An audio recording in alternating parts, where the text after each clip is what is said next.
Sveiki visi ir šiandien turime naują mini figūrėlę, kuri yra sena, bet nauja dėl to, nes aš ją pirmą kartą filmuoju savo videose. Ir, šiaip tai dėl to vėžlininkų tam tačkės, tai mašinos. Nežinau, labai skubėjau čia, todėl taip ir greitai. Filmavau netgi tą kareivių fortą. Iš piratų daug ilgiau filmavau. Tai dabar einam prie figūrėlės. Ir čia turime šitą stovą juodą. Čia pats ponas Sausainis. Nežinau, kaip jų vadinti. Čia parašyta ant jo puodelio. Dunk me. Ką reiškia tas dunk? Tai nežinau, bet me tai mane.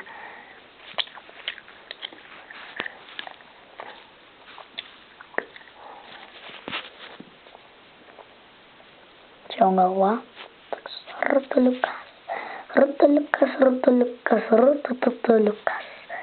Čia skylė, kad galėtų įkišti šitą.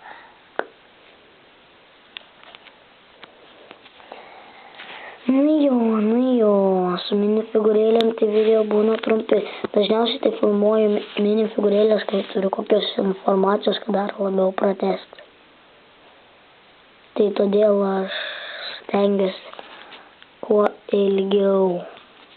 Čia užsibūt. Pavyzdžiui, kaip dabar. Tai jo, gal jau ir jūsų neužtęsiu ilgiau ir pabaigsiu šitą video.